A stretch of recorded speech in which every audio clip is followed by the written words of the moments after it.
dito na squid. Onions, white onion. Pre-cook na shrimp. Then meron akong konting scallops. Bell pepper. And maglalagay ako ng konting halaan. Mozzarella. And syempre, butter. So yan, dito rin ako gumawa nung shrimp stock kanina. So dito na lang din tayo mag-saute para at least yung mga ibang residue niya is makuha pa natin. So lagay muna tayo ng butter.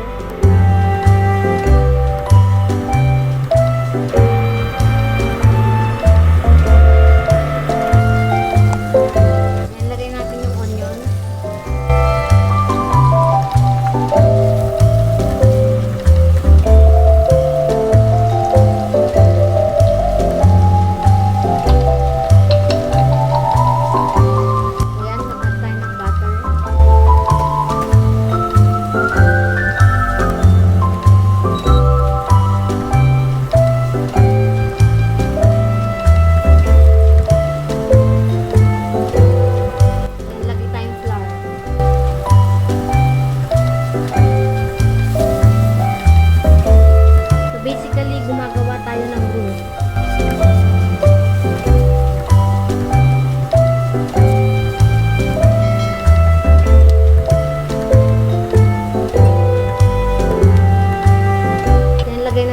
Bell pepper.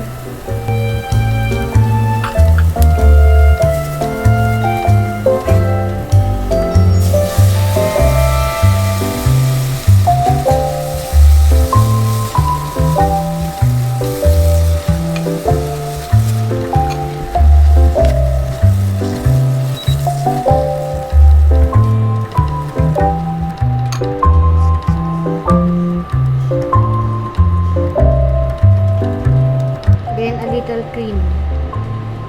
Pwede namang milk.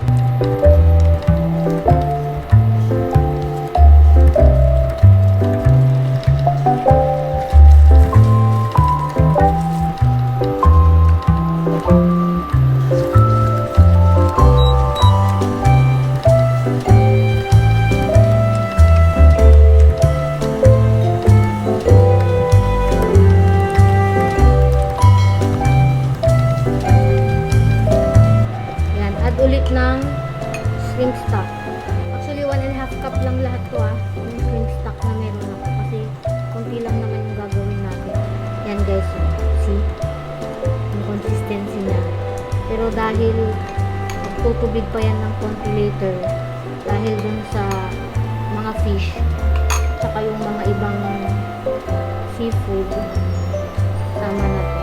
I-adjust na lang natin later. Low heat lang to Yan, lagay tayo ng white pepper. Kasi medyo may lasa na siya pero maglalagay tayo ng little salt lang. 1 teaspoon salt. So bago nyo ihalo yung mga seafood, tikman nyo muna kung baka mamaya nasobrahan nyo naman ng alat or baka kulang pa. Tansyahin nyo So yan, lagay na natin yung salmon, yung squid, scallops.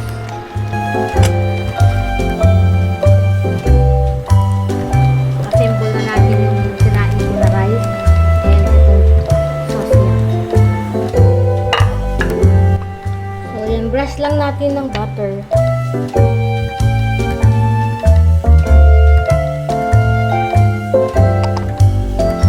So healthy yan to dahil multigrain rice ang bigas nila or namin.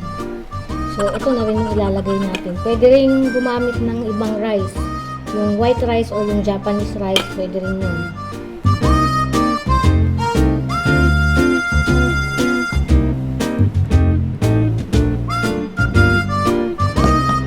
So, yan. Lagay na natin on top yung cream sauce niya o yung bechamel sauce.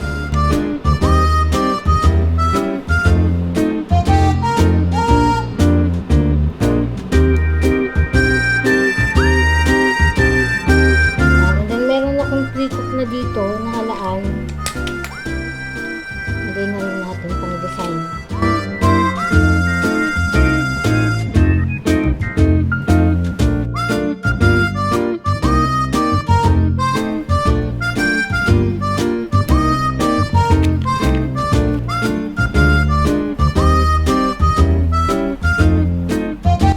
Bibake lang natin to until na mag-melt yung cheese or mag-brown ng konti. And then, yung rice, meron pa kayong protein. So, kung nagda-diet, tanggalin nyo na lang yung iba. Or magdagdag ng veggies. So, yan. Pasok ko na to sa oven and then, until mag-melt lang yung mozzarella. Then, mag-garnish na lang tayo after. So, balikan natin after siya ma-bake.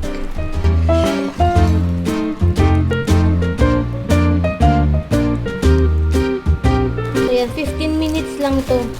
Until medyo mag-crust yung mozzarella cheese. And then, on top natin ng parsley. Garnish tayo ng parsley.